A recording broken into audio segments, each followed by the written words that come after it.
Dhoni fit தான், ஆனாலும் விளையாட வரவில்லை. சிஎஸ்கே டீமுக்கு தர வராதது ஏன்? வெளியான முக்கிய தகவல். தோனி காயம் காரணமாக போட்டிகளில் பங்கேற்காமல் இருந்தார். இதற்கிடையே தோனி ஏற்கனவே ஃபிட் ஆகிவிட்டதாகவும், இருப்பினும் அவர்தான் அணியில் இணையவில்லை என்றும் தகவல்கள் வெளியாகியுள்ளது. ஐபிஎல் தொடர் இப்போது விறுவிறுப்பான கட்டத்தை எட்டியுள்ளது. சிஎஸ்கே அணி தொடக்கத்தில் திணறி வந்த நிலையில் இப்போது ஓரளவுக்கு நல்ல ஆட்டத்தை வெளிப்படுத்தி வருகிறது. அடுத்து வரும் போட்டிகளில் சிஎஸ்கே அணி சிறப்பான ஆட்டத்தை வெளிப்படுத்தினால் மட்டுமே அடுத்த சுற்றுக்கு செல்ல முடியும் என்ற நிலை இருக்கிறது.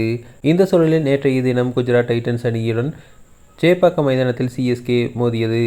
இதில் மோசமான பேட்டிங்கை வெளிப்படுத்தி தோல்வியையும் தழுவியது. நேற்றைய குஜராத் டைட்டன்ஸ் அணிக்கு எதிரான போட்டியில் சேப்பாக்கம் மைதானமே மஞ்சள் கடலாக காட்சியளித்தது. ஆனால் அந்த மைதானத்தின் இதய துடிப்பாக விளங்கும் தல தோனி ஆடும் 11ல் இல்லை. அவ்வளவு ஏன் தோனி டீமுடன் கூட பயணிப்பதில்லை, மைதானத்திலும் அவரை பார்க்க முடிவதில்லை. இதனால் சிஎஸ்கே அணி ரசிகர்கள் பெரும் சோகத்தில் உள்ளனர். இதற்கிடையே தோனி காயத்திலிருந்து மீண்டு உடற்தகுதி தேர்விலும் பாஸ் ஆகி செய்துவிட்டதாகவும், ஆனாலும் தோனி சிஎஸ்கே அணியுடன் இணையவில்லை என்று சொல்லப்படுகிறது.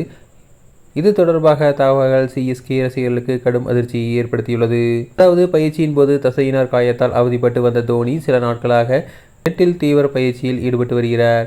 அவர் 100% ஃபிட் ஆகிவிட்டதை தகவல்கள் வெளியானாலும் நேற்றைய குஜராத் டைட்டன்ஸ் அணிக்கு எதிரான போட்டியில் அவர் விளையாடவில்லை. இதற்கு பின்னணியில் இருக்கும் மிக முக்கியமான காரணம் தோனியின் டீம் ஃபர்ஸ்ட் பாலிசி தான் என்கிறார்கள். ஆங்கில நாளிதழான தி இந்தியன் எக்ஸ்பிரஸ் இது தொடர்பாக சில தகவல்களை வெளியிட்டுள்ளது. அதாவது தான் டீமுக்கு உள்ளே வருவதால் தற்போது நன்றாக விளையாடி கொண்டிருக்கும் ஒரு இளம் வீரரின் வாய்ப்பு பறிவாகக்கூடாது என்று தோனி நினைக்கிறார். மேலும் தொடரின் முக்கியமான கட்டத்தில் அணியின் காம்பினேஷன் இப்போதுதான் ஓரளவுக்கு செட் ஆகியிருக்கிறது.